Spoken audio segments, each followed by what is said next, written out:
Hello, everybody, and welcome back to the Legal Dungeon, a series in which we investigate crimes, find evidence that proves the suspect did it, and then somehow manage to let them off against all the odds. It's actually my trademark move. We coming towards the end of the very linear, you could say, playthrough of Legal Dungeon. Look at this. Branching pathways, branching storylines, who needs them? Who needs them? I just want the crux of the story.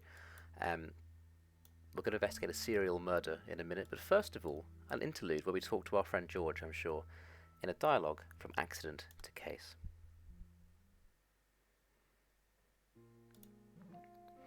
As always, we start with the phone ringing. Nice touch. I'm Jane. Team leader, I'm sorry. What is it, George? Well, where are you? Just turn on the TV. Last night, on September 5th, on the Central Highway, a vehicle driven by a person in their 40s ran into a barrier. Okay, George? It's him. I wondered where he disappeared to. A fellow passenger was killed, and the driver is in critical condition. Is it? I know. I said I was sorry. I'll ring the case from the Highway Patrol. If this was registered to our station as an unnatural death, of course I would have checked it. But it wasn't a criminal case. We can't instantly know every traffic accident case other divisions are investigating. George, you've lost me. What, you? Jane! Damn it! Shut your mouth! You're not the only one in hot water here. What is going on? What has happened? I'm so lost. We watched him every day. We followed him that night as well. We had him. He suddenly swerved onto the highway. Then we lost him. Okay? What? Hey, team leader, what do you mean? George, I have no idea what you're talking about. If you thought so, then why all the fuss?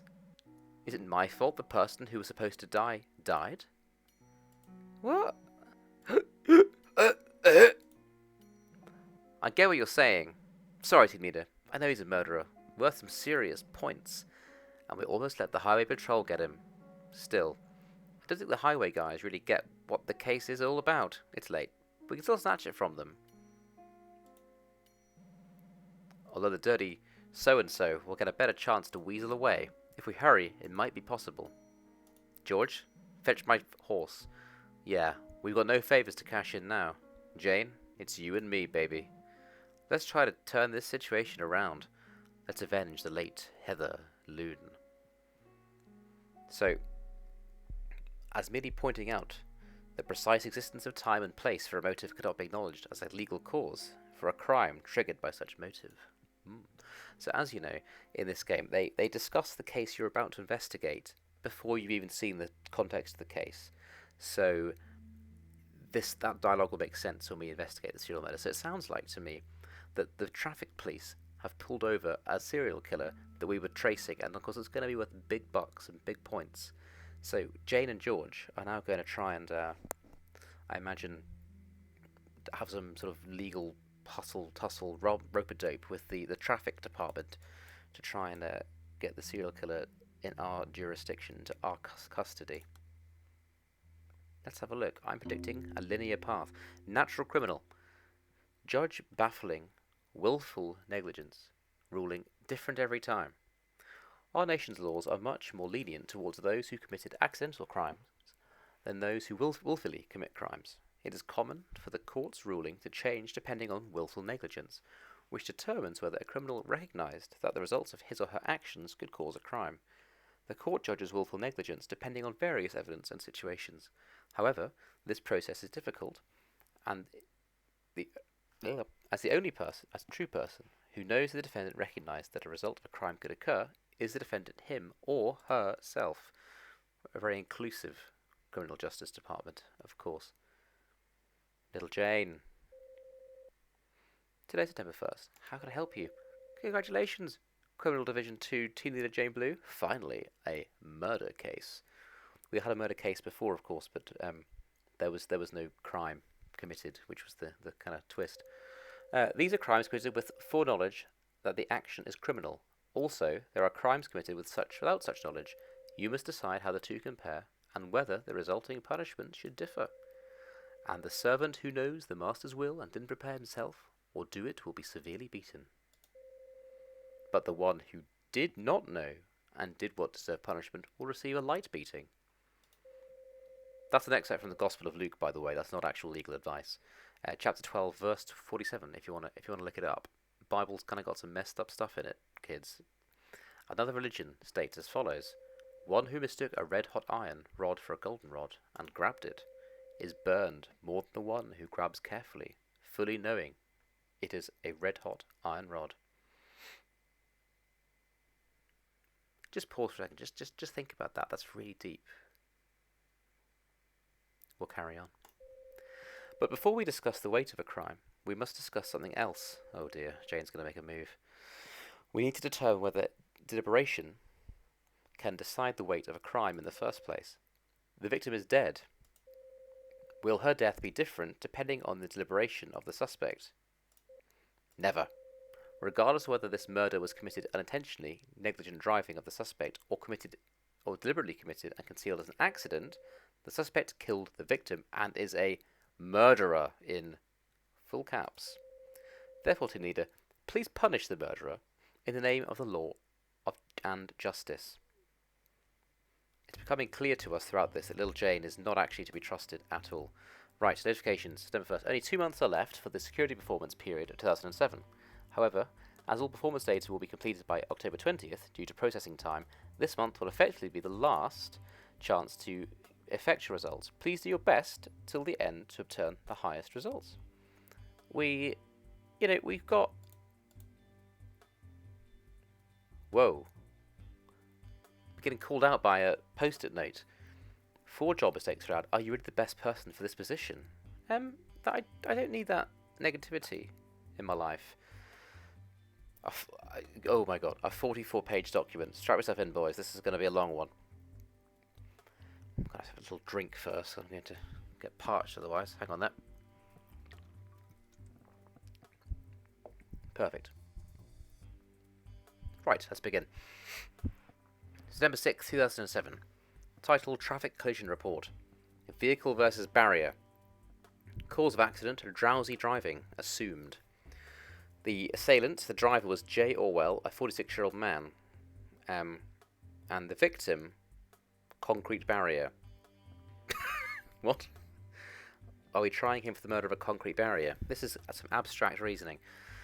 The vehicle at fault turned to the right with the intent of departing towards Salem town, but was not able to fully enter the off-ramp and collided with the concrete lane divider. 1 death, 1 severe injury. Attached is a rough map, photograph, death certificate. Okay. Look at this. This is top-level CSI simulation. So Central Highway, and he's turning off the ramp. He's hit the barrier, and the passenger has gone through the windscreen, it looks like, onto the ramp. A picture tells 1,000 words. The scale, if anyone's interested, is 1 to 400.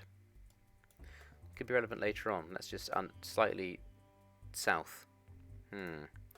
Oh, there's an accident site. Yeah, you can see that. And there's the front of the vehicle. Kind of looks a bit messed up. Passengers deceased on the road. And the vehicle assault before the accident. So is the suggestion here that he has killed the passenger on purpose? Good grief. The vehicle at fault before the accident. I mean, what is that supposed to be? What? Thanks for that picture. That could be literally anything. Death certificate. So Heather Loon is a female. Was a female. Site of death was the ramp. Cause of death: multiple internal organ injuries. Trauma. Traffic collision. And that was by our friendly Dr. Steve Kopp. So this is a testimony from someone called Jody Young, who was travelling at approximately 100 kilometers per hour from Condor City to Salem town in the other lane. On my way from Central Highway behind a 9410 Santana towards Salem town, I witnessed the Sonata, failed to completely enter the exit, veer into the off-ramp, and at the above-mentioned time, collide into the divider. So that's a witness statement from a driver speeding past at the speed of light. This is another report. I hereby report on the traffic collision that occurred September 5th, 2007, at Central Highway. So we have multiple parts to this. So the first is the content. When I arrived at the reported scene, a car was stopped after colliding with a concrete barrier. The engine was on fire, with a risk of additional damage from the fire. The driver, J. Orwell, was sitting in his seat, unconscious. The driver's seat airbag had activated, and the interior was full of smoke. After cutting the seatbelt and pulling him outside of the vehicle, I first tried to douse the fire with a portable fire extinguisher and failed. Later, at 10 minutes past midnight, a firefighter arrived and completely extinguished the fire. The passenger was thrown out of the vehicle's front window and landed on the ground towards Salem Town, with severe bleeding and fractures observed from the naked eye. The passenger's side seatbelt was not fastened. Identification was found inside the deceased's passenger coat, identifying her as Heather Loon. Her breathing and heartbeat had already stopped when police arrived, and according to the examination by Flower County Clinic by Dr. Steve Kopp, no peculiar characteristics except trauma due to the traffic collision were found. J. Orwell was bleeding on the face and right arm and was unconscious, and thus evacuated and admitted to the Flower County Clinic with the deceased Heather Loon. The witness, Jody Young, was questioned about the accident, and she testified, "I was behind the 9410 for about 10 minutes, but didn't see anything unusual until the moment of the accident, when the vehicle suddenly veered to the left and collided with a barrier." When questioned about the cause of accident, she testified, "It seemed like an accident caused by drowsy driving, or by quickly trying to exit towards Salem Town." This is a report by Sergeant Enoch Strong. So this is an unnatural death report. This looks to be a medical thing. So, the body was found by Yoda Young. Steve Kopp has already said it's multiple internal injuries, multiple hemorrhaging and fractures from landing on road due to traffic collision, but no visible relation to crime. Condition of body. So it's saying that there was no obvious other crime. He was just gone through the windscreen. There was no other injuries to suggest anything else untoward had happened. This is another. What's this? We'll read it. I'm not sure. Oh, the body was transferred to the family. I see. The body of the deceased should be handed over to the family as quickly as possible, since no suspicion of crime has been discovered. On September 6, 2007, at 10 a.m., the deceased was handed over to the mother-in-law of the deceased. The deceased had no other family who could be contacted beside her husband. Why not the husband? Interesting. J. Orwell is our suspect. Traffic collision violation at the moment, not murder. So he gives his name and his address. At the time of your arrest, were you read your Miranda rights? Yes, I was. What is the vehicle you own and drive? A white Sonata, plate number 9410, purchased 5 years ago. Have you caused any traffic collisions while driving the vehicle? Yes, I have. On the evening of September 5th, 2007, while driving on the Central Highway, I ran into a concrete barrier. Was there a passenger in the car at the time of the accident? My wife was in the passenger seat. She died in the accident. It's all my fault. Please describe the account of the traffic accident. It was late and I was very tired after a long drive. My wife had been sleeping since she got in the car, and I was drowsy as well. As at the split towards Salem Town, I made a turn towards the exit. I think I dozed off at that moment. I failed to enter the exit and hit the lane divider. I killed my wife. Are you stating that you were asleep at the wheel and the passenger, your wife, died in the accident due to your negligence? Yes, I am. What was your destination? My wife and I were coming back from our mother's house. Our son had been staying with my mother for a few days, so we tried to bring him home, but we failed to persuade him, so my wife and I were returning home alone. What did you do with the vehicle? A towing service, Central Auto, contacted me to tow the car. They told me the car was totaled, so I planned to scrap it right away. What is the state of your health? Luckily, my airbag activated, my right arm is broken, and I have a rib fracture. Calculate the battle score, everybody. He may need increased analgesia. Do you know how Heather Loon died? I lost consciousness, so I didn't see her die, but I heard that she flew out the front window. Why is there no airbag in the passenger seat? No, but was there no airbag in the passenger seat? No, like most older models, it didn't have one. Why didn't Heather Loon put on a seatbelt? She didn't usually put on a seatbelt, claiming her ribs. Even yesterday, she had no desire to fasten the seatbelt. I didn't see the need to try and fasten it for her. When is the funeral? Later this morning. I heard you took over this case and passed my wife's body to my mother, Sergeant. We're holding a liberal funeral tomorrow and will cremate her tomorrow. Do you testify that your statements are true? Yes. I've just realised, is this the same domestic violence case? Is it that woman? I think it is. Oh, I see. I see now why George was so upset about this. Gosh. We're transferring the case probably from the traffic patrol to ourselves. I hereby report on the investigation of J. Orwell, blah, blah, blah, blah. As this case is a traffic collision caused on a highway, the Highway Patrol has completed its investigation, but as the Highway Patrol cannot forward the case, I request that the police station with jurisdiction on this case, Central Police Station, hello, forward the case. As this is the case of accident by negligence of duty, where an onboard passenger died, I propose a summary indictment. What's that mean? A summary indictment, a process in which a suspect is fined a fee based on the information submitted by the prosecution without going through formal trial, if the crime is light. As this is processed in written form only, the suspect does not need to appear in court. Okay, so like having a traffic ticket, for example. So, now this was us. This was our mess up. So this was our case, I think. Was this? Yes, so this was the previous case. So we charged Jay with assault, but we didn't get an indictment because we managed to expertly prove he didn't do it. He's a dentist, by the way. We need to find that out somewhere. Okay, this is an insurance report.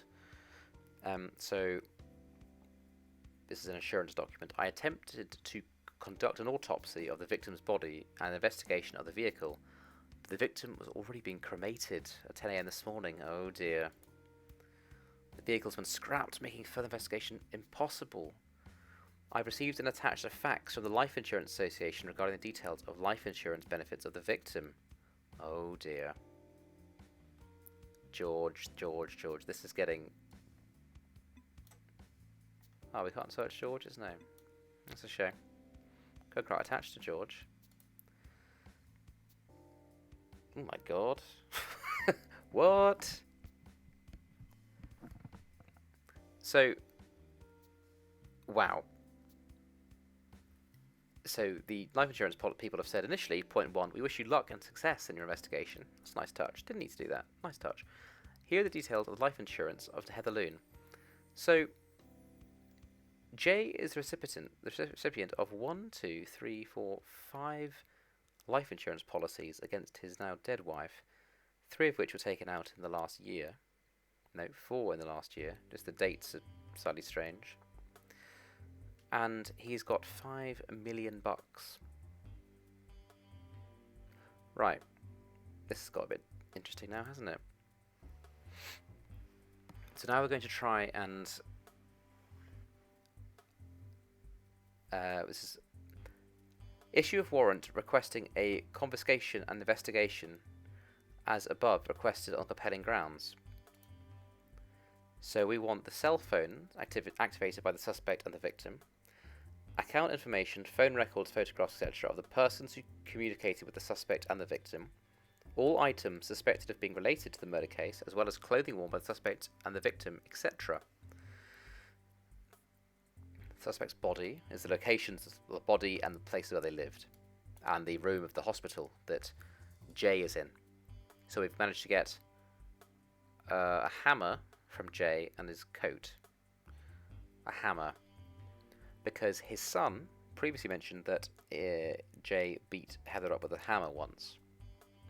That's why we suspect she became unconscious at the beginning of the last case.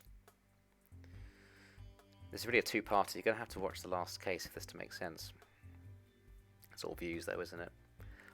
So this is the cell phone call log. So on the September 8th at 9 PM, I received by fax from KTEL Telecommunications Company with the phone logs for the victim's phone. And he's given 2 copies of the phone log. How nice. Right, when was the crime? I need to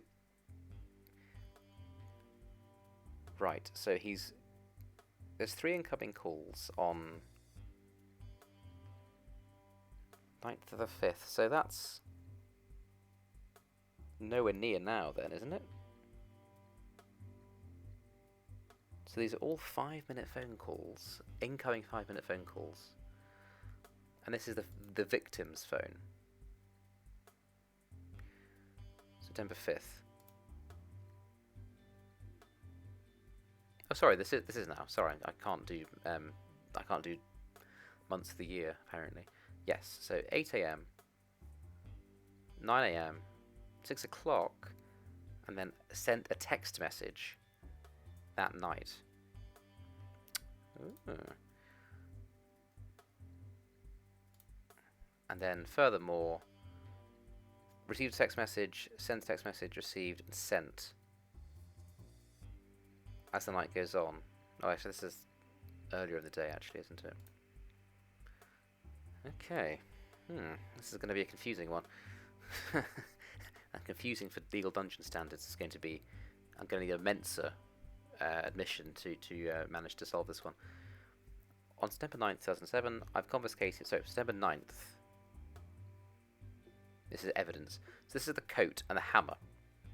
And they've sent it off to forensics, and this is what they've got back. So they have a cotton swab of a reddish-brown foreign material collected from the right arm of the suspect's coat, and 1 hammer stained with reddish-brown foreign material, which we assume to be blood. So the DNA has been taken. So blood component found on both 1 and 2, and a sleeping agent, sulpidem, in the bloodstains on evidence 1, which was the coat. 2 cotton swabs of evidence 1 are genetically identical to the blood of the suspect, and 1 swab is identical to that of the victim's DNA.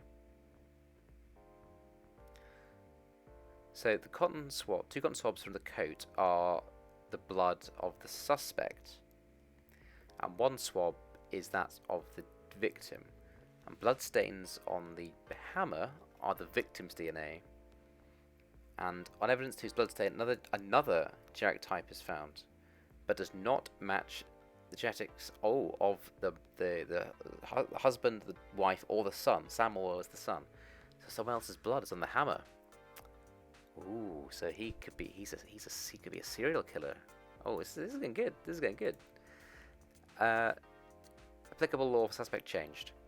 So this when they're now deciding this has actually gone from probably a traffic collision to a murder investigation. Although the death of the victim was assumed to be accidental based on the opinion of the Highway Patrol and the suspect's initial testimony, since the suspect has been investigated for assaulting the victim and the injuries received by the accident... I'm going to start again because I'm getting this all wrong. Although the death of the victim was assumed to be accidental based on the opinion of the Highway Patrol and the suspect's initial testimony, since the suspect had been investigated for assaulting the victim and the injuries received in the accident by the suspect and the victim greatly differed, it led to suspicion of intentional homicide. Thus, I wish to change the applicable law to murder and continue the investigation. Seems entirely reasonable given what we found so far, doesn't it? So, Jay's hauled back into the station a day later after the cremation. So he was shown his first sort of examination report and asked, are the testimonies you gave on the first examination all true? And he says, yes, they are. Why are you here at the Criminal Division Team 2 office today? The Highway Patrol said there were some parts of the investigation that were incomplete. I thought this case was closed, so please make this quick. Do you have a reason to hasten the closing of this case? I have a flight booked. Staying here keeps reminding me of my wife, you see. How is your health? As you can see, my body is wrapped up in bandages, and right arm is in a sling. I'll be fine if the surgery goes well. Where are the cell phones activated by you and your wife? I think they are both inside the car. Now they're scrapped in the car. I was so disorientated by the crash that I forgot to retrieve the phones. So did you not purposely hide the phones? Why would I have done that? The suspect is shown the victim's calls and text messages details. Did you know that the victim called and exchanged texts with the number 7979? I don't know anything about that. Who is it? The last text sent by the victim says, I'll be there on time, which is after she died. Is this you using the phone to send the text? I've never written such a text and didn't even know a text was sent. Did you lose control when you learned that the victim was seeing another man and murder her? Jay stands up. What a sick thing to ask a man who's just lost his wife. I'm so angry. I refuse to further assist in this investigation. A suspect is arrested without warrant and read the Miranda rights. You are under arrest without warrant for the murder of Heather Loon. You have the right to remain silent. Anything you say and will be used in court. I wouldn't be a very good policeman. I've messed up the Miranda rights. Let's try again. Be really serious. You are under arrest without warrant for the murder of Heather Loon. You have the right to remain silent. Anything you can and will be used against you in a court of law. You have the right to an attorney. If you cannot afford an attorney, one will be provided for you. Do you understand the rights I've just read you? With these rights in mind, do you wish to speak to me? Damn cop! What the hell? The suspect is shown the hammer obtained from the suspect's residence. Have you ever assaulted or injured people using this hammer? He's enraged. What is that supposed to mean? That's me being angry. You already admitted to assaulting the victim during the previous assault case, did you not? He's silent. Sam Orwell previously testified that you hit the victim with a hammer. We've also found bloodstains. Do you admit using the hammer as a weapon? Even if I did use the hammer on my wife is dead, and it's not like she wants me to be punished. As you know, assault charges are. The suspect is shown the photograph of the victim's scene of death on the road. Are the wounds and fractures on the victim caused by you hitting her with a hammer? Remember, everything you say may be used against you. Deep sigh. Never. I didn't kill anyone. My wife died in a car accident. We have a medical statement and the prosecution also acknowledge it. Do you know of Sean Anderson? No. Can't you ask questions in order? The suspect is shown life insurance details. It seems you had your wife purchase numerous life insurances on your behalf, with you as the recipient of the benefits. I'm a dentist. Finally. With a high income, is it a crime for us to have some life insurance policies? Since the victim is dead, you are set to receive $5 million in insurance money. That sounds like a motive for murder. No, I have death anxiety for people close to me, so every time I have extra money, I prepare more insurance for myself, my wife and son. Sean Anderson's resident identification photo was searched on the CIS and shown to the victim. Let me ask you once more. Did you know Sean Anderson? The one who used the phone number 7979. He's now silently crying and shaking. You met with Sean Anderson, yes? This 7979, this old man? It's all his fault. He deserved to die. You just contradicted your previous testimony that you did not know Sean Anderson. Where did you meet Sean Anderson and what did you do to him? That man sent another text message after my wife died. No, he was in fact taunting me with my wife's phone. I bet he knew I was watching. The night before yesterday, he sent another text to my wife's phone saying he wanted to meet at the Flower County redevelopment zone. I went there to thrash him, but there was no one there. That's all. Please state the exact time and place you tried to meet with Sean Anderson. The day before yesterday, September 8th, 2007 at 10 p.m. at the Flower County redevelopment zone construction site. But didn't you testify that you didn't have the victim's cell phone? Do you have the phone now? Silence. Did you murder both your wife and Sean Anderson? Never. This is the first time I've seen Sean Anderson's face. Do you testify all your statements are true? They're all true. Whoa. Legal dungeon with the big payoff in the final case. This is exciting. Right, criminal record for Jay is our non-indictments. Failure to get him last time. We could have prevented this all happening. Oh, in fact, is that how you prevent this all from occurring? Because you get him in the first case. Ooh. Right, so we're going to charge him with murder. We're going to get him with murder here.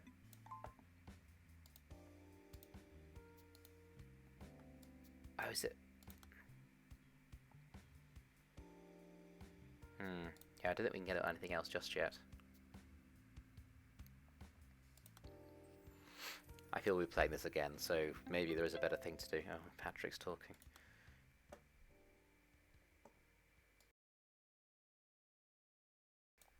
What do you want, Patrick? Team leader. I talked to the suspect's mother, but didn't get any information. But I did see something interesting when I went to her house.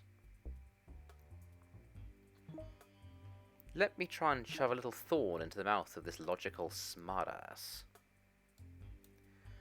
I talked to the suspect's mother, so Jail's mother.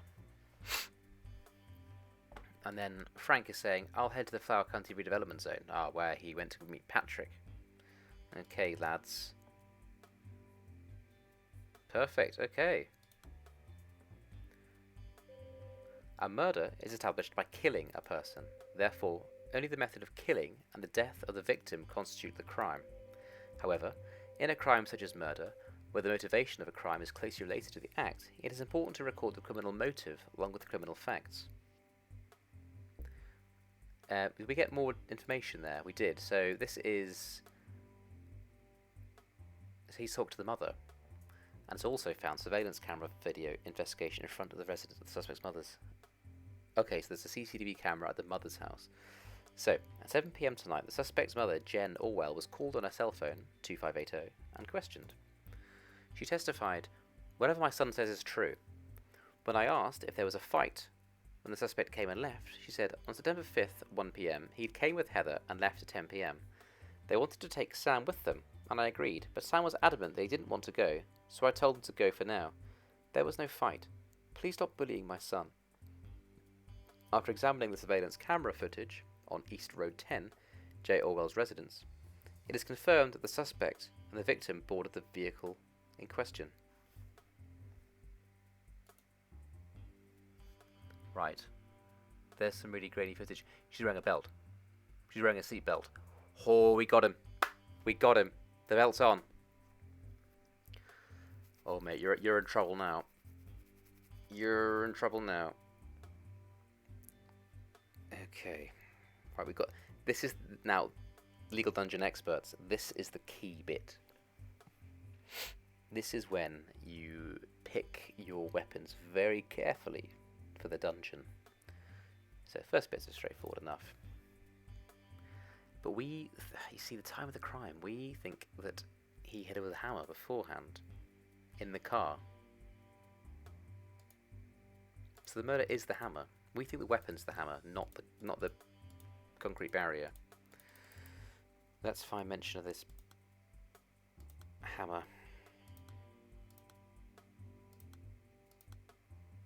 Is this it? The hammer. Okay, we can't use the hammer. Is it the coat? No.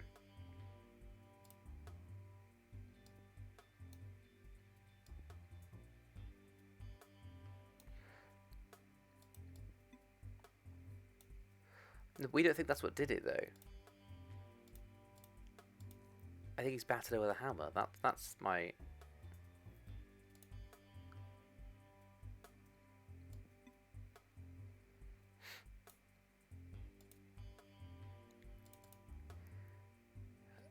Maybe you have to do that. So I'm curious to play this again, because I think there's a whole... another layer we are missing. Let's just take an extra minute here, just to have a good look.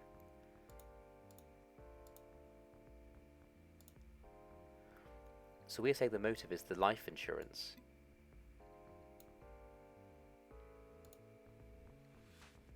But then there's a whole stuff about the infidelity. So which angle do we go for? Do we go for the money angle, or do we go for the infidelity angle? He's a dentist, he is rich, he doesn't need more money, it's a fair point. And he got pretty enraged when he saw the... Shall we go for... He definitely can't do the hammer.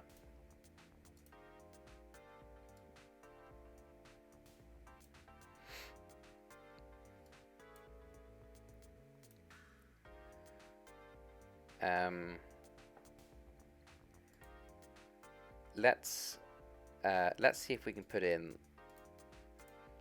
stuff about the man.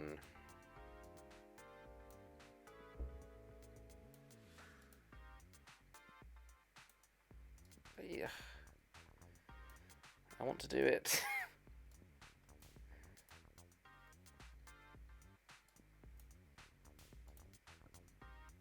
um, where can I put in the infidelity bit?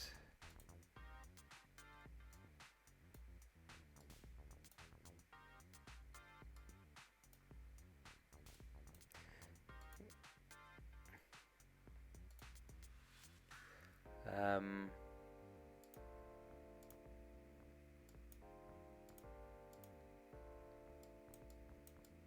hmm.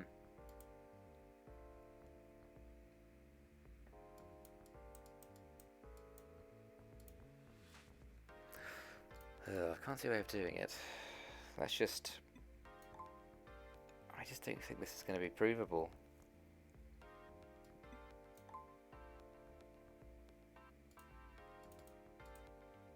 I don't think this is the motive. The motive is not...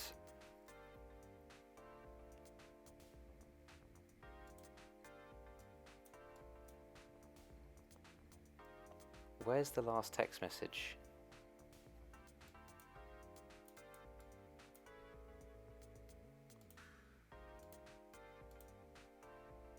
Um...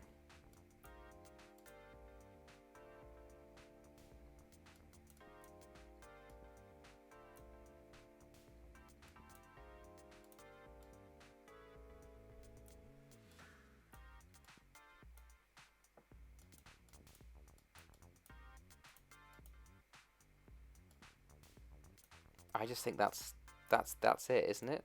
Surely. Well, anyway, let's just see how this plays out. But I thought this was just random box filling, but I think this is the important bit. The tool is the car, I guess.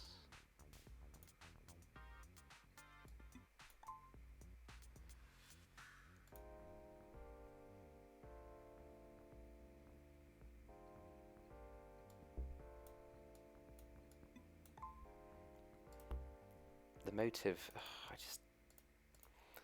this is going to be really hard to prove. I can see where this is going already, but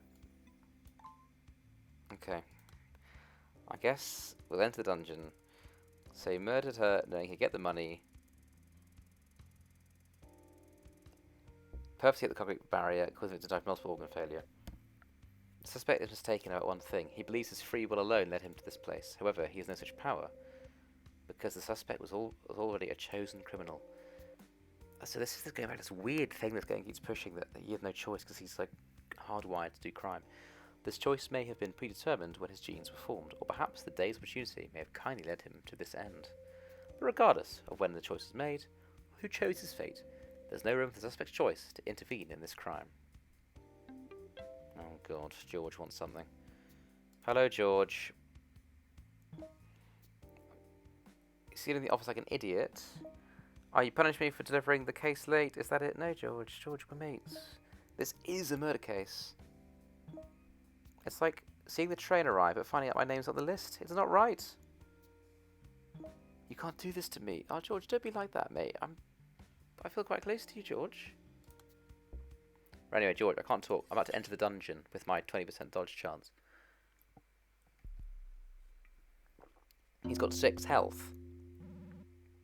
We have no chance. We've only got two Gs.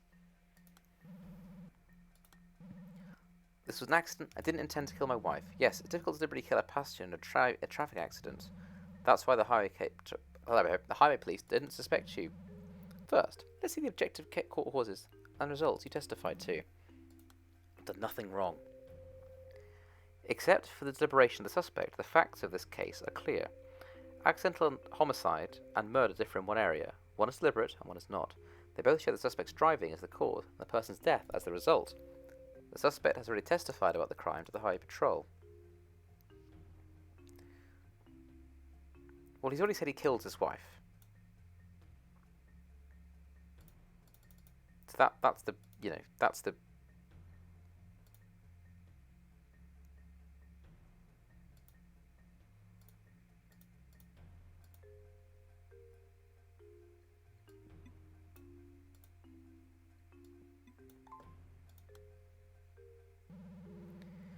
So he's already admitted he drove into the barrier while driving. Yes, my wife died and she wasn't killed. Is that so? Is that so? Let's make some legal arguments. A murder consists of motive, method, and deliberation. Can you prove them all? We'll them one by one, starting with the motive. This is like a Poirot. Agatha Christie, eat your heart out. Last year, the number of people arrested for violence among lovers was 8,367. Among them, 52 attempted to kill their lovers.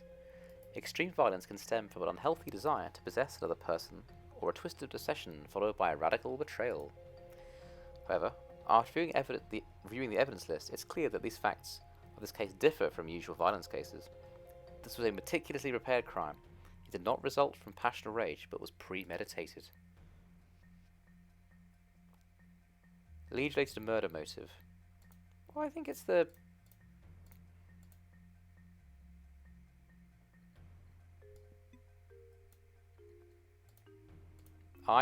text message. We've got so little health. Oh, we're not going to be able to do this. I think we'll have to do another episode.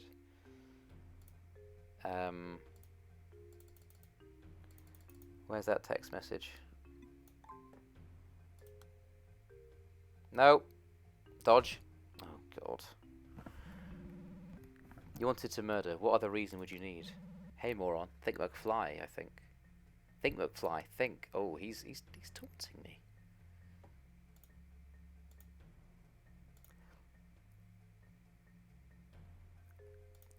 So the murder motive is the $5 million, no?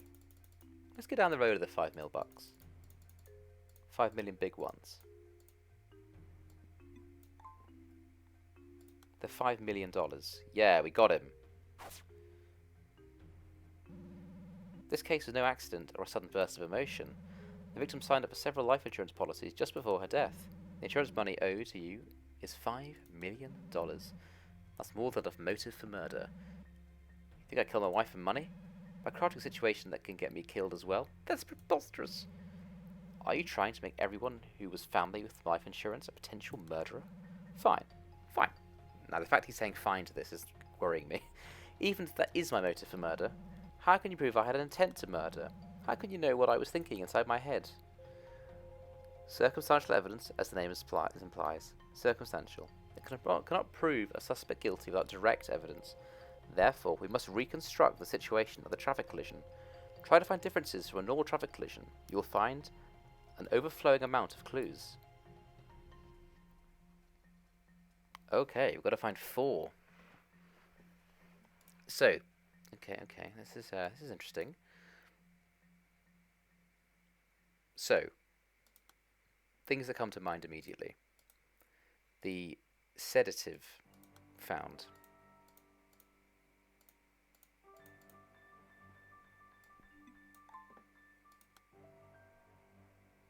One.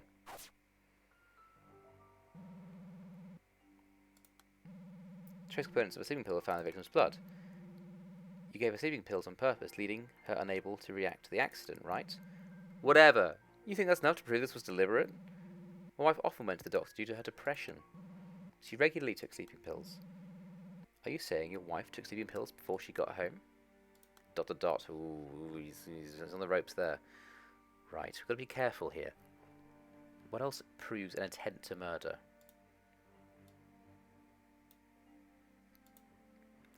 So the seatbelt thing is interesting. That seatbelt's definitely on.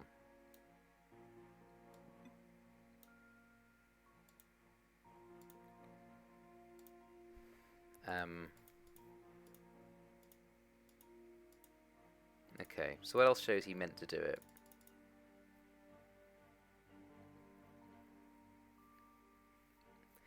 No, we think the hammer is from a previous assault. I don't think the hammer is relevant here.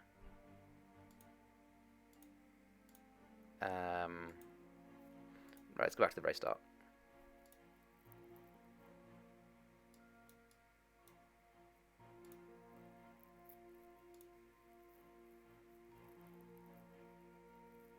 What's this all about? Why is this here?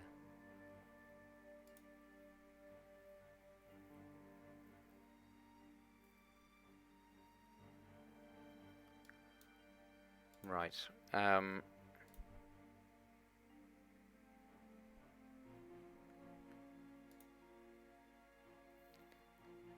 Da, da, da, da.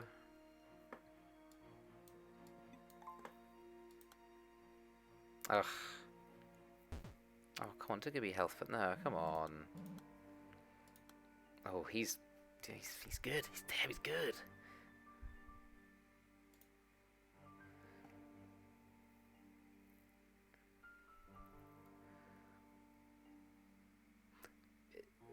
So, veer to the left. Okay, hang on. Let's look at the picture again.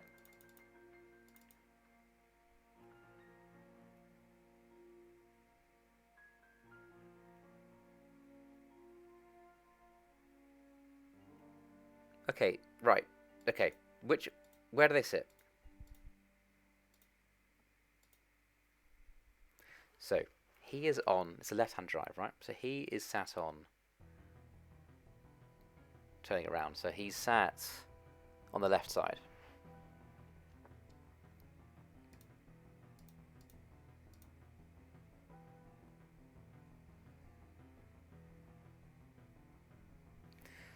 So he's sat on the left side, but this is the right side of the car gets damaged, though.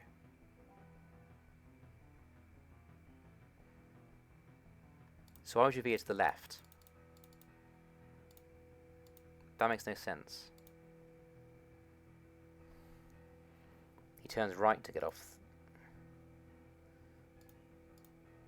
Right, okay.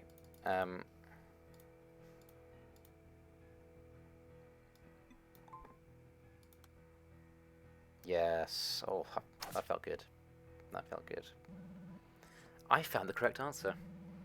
I'm actually curious now as to what sort of excuse you'd give me. You weren't dozing off. Prove it. The wheel's direction changed just before the accident.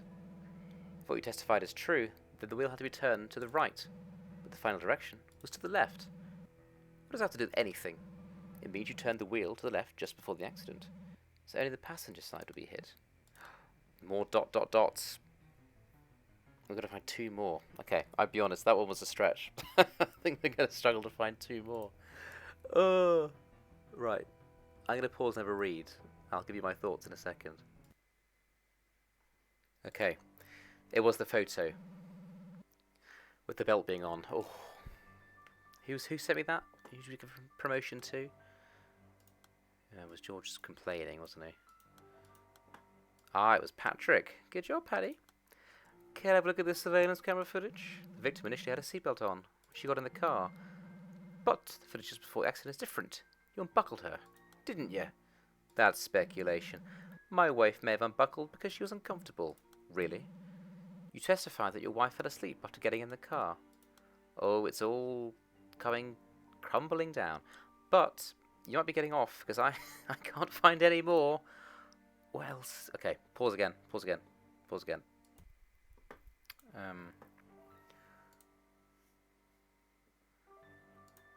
haven't used any of these pictures at all.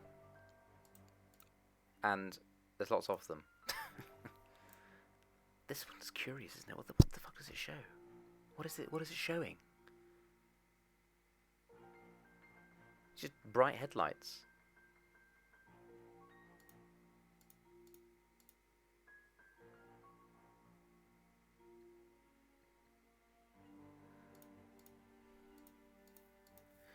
What does this lady say? This is failed to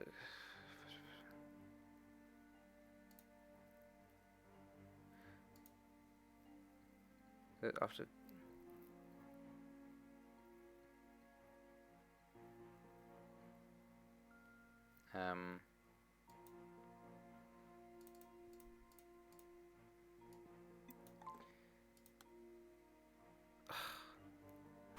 now tell me why. Excuse me? Your head was very clearly up till the moment of the accident. What? Yeah, I'm with you, buddy. Nonsense. How would you know? You turn on your high beams. Oh. Oh, that's a stretch. Was there a surveillance camera in that area? You need to clearly see the barrier in the dark.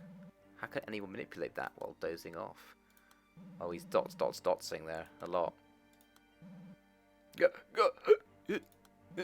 Yes, I killed her.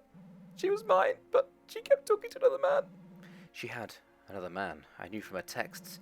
I tried to scare her into meeting him again, but then she couldn't block my fists. She couldn't react fast. Her defense level wasn't high enough. What are you saying? You mean you put her in the car after killing her? No, she was alive, but with such a wound. I'd be arrested for battery. Then while in prison, she'd see that man again. So I had to send her off first. We'll be following her soon. I don't know why all criminals talk like psychopaths when they confess. Pause battle. We're going to pause. Oh. Frank. What up, Frank? Hello. What you found? He's a murderer, and a serial one at that. A body was found at the redevelopment construction zone, described by the suspect.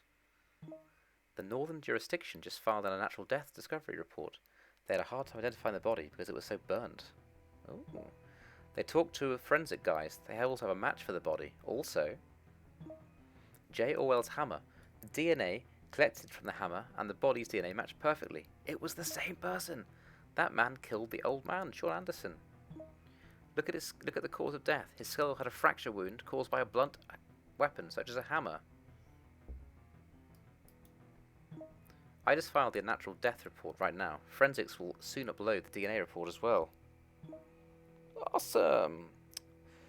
Well done, Frank. Excellent work. Right, resume battle. What's with the delay? I was talking to my colleagues. Please, wait a second. We have some crucial evidence and breaking news. Lead for the second murder.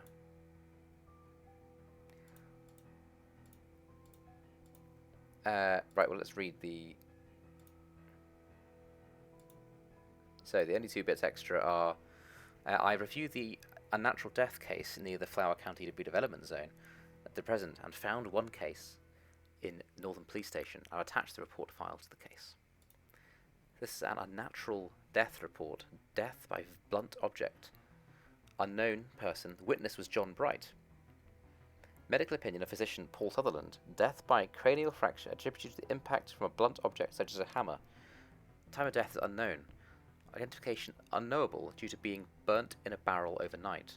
Blunt object shaped hole on cranium. Here's John Bright. What's the lead for the second murder? We have not much health here. We can't throw this all away now.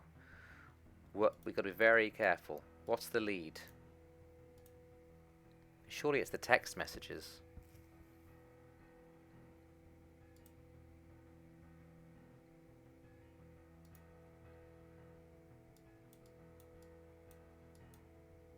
Okay.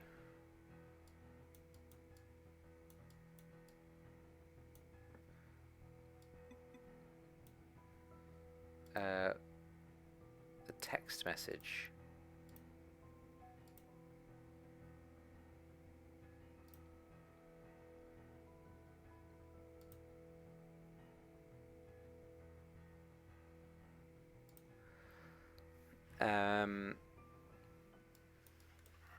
Where's the text message?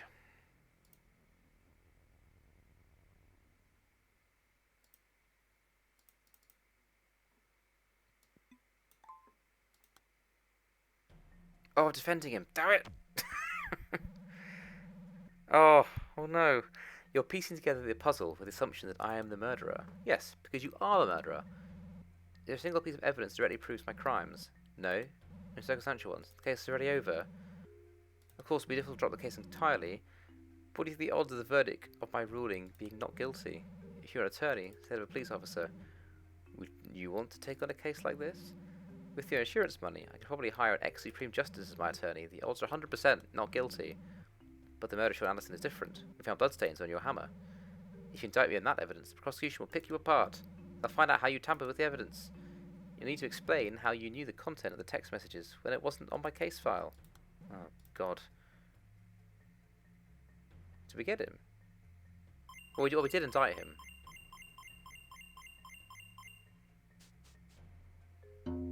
Okay. We did defeat him, but we didn't have a kill shot at the end. Oh, I wonder what the lead is to show that he killed the old man.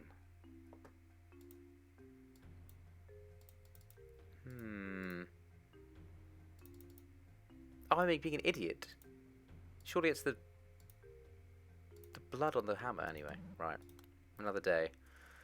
Suspect confessed to all criminal facts. As a traffic collision report, death certificate, police investigation reports, etc. are all according with the suspect's confession. The charge is acknowledged. I propose indictment. Good job. The suspect examination report of a police officer is not admissible as evidence in court, unlike one written by a prosecutor. Thus, I must remind you that even though the suspect admitted to murdering Heather Loon, should he reverse statement in court, it would be difficult to prove his charge. Oh dear. I feel quite invested now. I feel like I want to get this guy. Okay. Okay, here we go. Attorney A. Please remember that the defendant is denying all testimonies he made in front of the police. Oh, God. Oh, no. The defendant is currently under extreme psychological suffering due to the oppressive and unreasonable arrest investigation of the police. And the defendant's family is appalled at the risk of losing the head of their house when the sorrow of the loss of a loved one still lingers. As the defendant is unable to testify verbally due to a speech disorder caused by the abusive language and threats he received during the investigation, I inform you that all future testimonies by the defendant will be submitted in written form.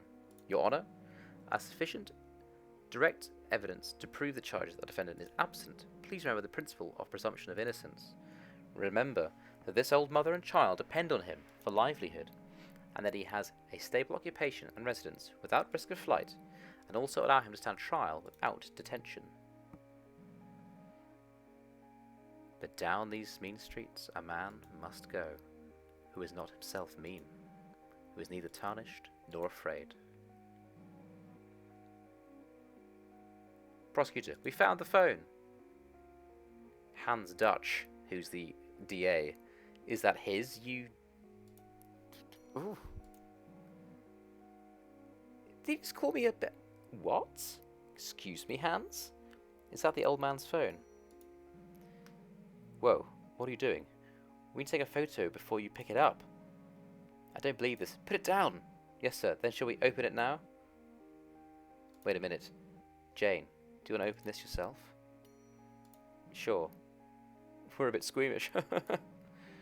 Please recuff this noble lady's hands to the front. Whoa, what? Why are we getting a... So gentle, don't you think? Not like the police, right? Why are we getting arrested? What?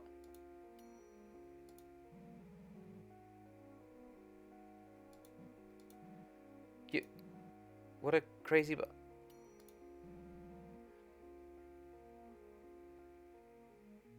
So what do you want to do?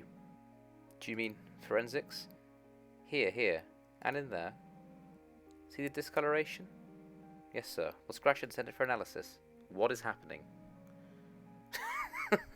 Light travels between 2 points given along the path of shortest time. It knows where it is going, and what path among many is the fastest, and travels accordingly. This is why light is absolute, and such absolute point of view is called divine view. In conclusion, God already knows all paths. God knows the beginning and end of mankind. So perhaps from God's point of view, a human lifetime is but a predetermined travel path with a fixed destination. If all the moments we're experiencing are merely the fastest course of travel towards a predestined goal, then what is the concept of good and evil judged by God, and yet based on the free will of man, when our path is already determined? Why is a dog barking here? Is that reference to me, Hans? Stop barking and take off that mask. What is... No need to come back again. Let's finish this today. Prepare to take the picture. Hey, squeeze the mannequin in here. Hey, come on. Lift the head up. Don't you know what the reporters outside are waiting for? So, what did you do on the day you met that kid? Put the hammer in her hands. Now, let's reenact the scene, Celebrity Jane Blue. How did you do it? Like this? Or like this? What is going on? Hey, you can't smash a hole with that. It's too hard. Harder. Smash down like this. Sound of the mannequin's head bursting. Camera shots going off. Okay, cut! Hans is a little director, apparently. Boundaries are crumbling between here and there. What just happened?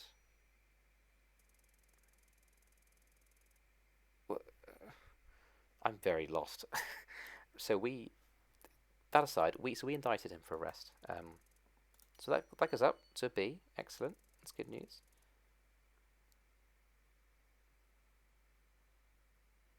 So we had a warrantless arrest. Down to an F. Are we just... Oh.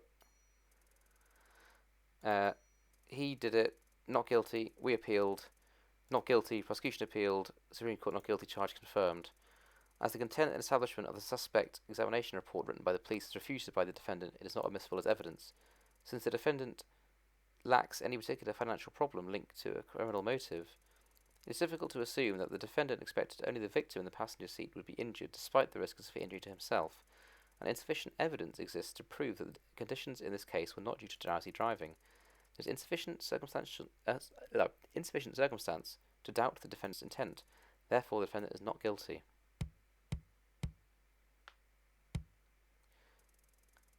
Final verdict mismatch. Yeah, goes down to a B. We've got no health though. I need the end explained to me. What the hell just happened? What is going on? Arrest notice. For us, I hereby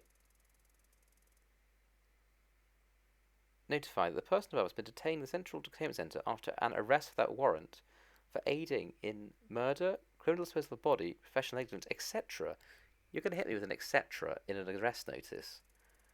The above person has a right to an attorney, blah blah blah.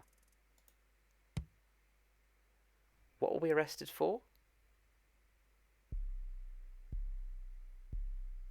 Good stories are half a point. Theft is 2 points. Murder is 15. So we branched. Look at that.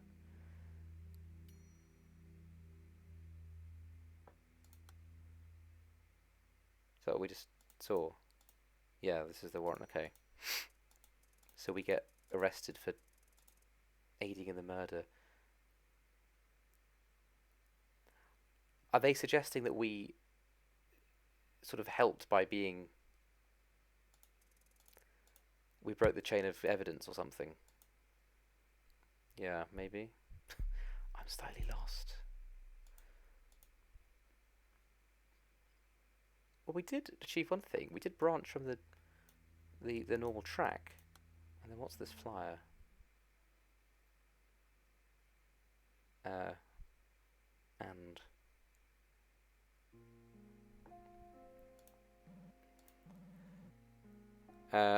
room 317, prosecution. Yes? What did you say? Yes. I see. I'll call you later. Sir, a moment. Just say it here. No need for secrets. The Anderson case. I called from the police. There seems to be another case besides the one forwarded by Jane Blue. What is it? Well, a fraud case, it seems. So what? So, the person who sued was the owner of a printing house. You're so irritating. Can't you explain things fully? Well, you see, Sean Anderson commissioned some kind of pamphlet, and then became unreachable after the printing was done. The printing house sued the man because he didn't receive payment, $100. Hey Jane. Yes, Hans? What the? It was a missing persons pamphlet. The title was... Good stories are half a point. Theft is 2 points, murder is 15. That was the... Ooh. I am extremely lost. The final case was good fun, actually. I do want to play elements of this game again, but I think it really suffers from, maybe it's a language thing, but the story is extremely hard to follow. I'm I'm lost as to what's just gone on. But the gameplay elements are pretty cool. I quite enjoy it, and I think I think we'll maybe do little highlights if I find little new sort of paths in the cases or new leads in the cases. But for now, thank you very much for joining me in the dungeon, and I'll catch you next time. Bye bye.